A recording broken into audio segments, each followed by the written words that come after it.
आगे बढ़ेंगे। श्रीनगर पुलिस ने एडवोकेट बाबर कादरी के कत्ल के सिलसिले में आज 4 मकामात पर बैक वक्त तलाशी ली, जिनमें से 2 बरजला इलाके में, एक ब्रेन निशात और एक मायसुमा में 3 वकला के घर और दफातर शामिल हैं।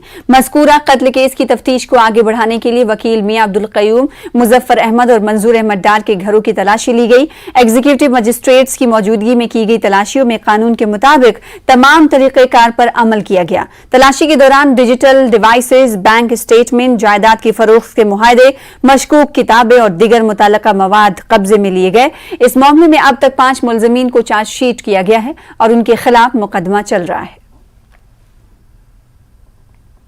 बाबर कादरी कत्ल के मामले में आज श्रीनगर पुलिस ने श्रीनगर शहर में कई जगहों पे छापे मारे और तलाशी कार्रवाइयां अंजाम दी हैं।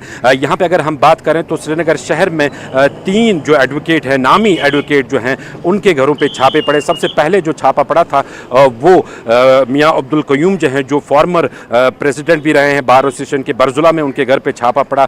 उसके बाद ही साथ में ही मायसुमा में और ब्रेन निशात में भी जो एडवोकेट मुजफ्फर अहमद हैं और मंजूर अहमद डार है, इनकी रिहाइश गाहों पे भी जो है छापेमारी की कार्रवाई की गई। यहाँ पुलिस का कहना है कि एक डिप्टी सुपरिटेंडेंट लेवल ऑफिसर इस जो छापेमारी की कार्रवाई को जो है अंजाम दे रहे थे, उनकी सुपरविजन में ये सब हो रहा था और एक एग्जीक्यूटिव मजिस्ट्रेट भी उनके साथ इन कार्रवाइयों में शामिल था।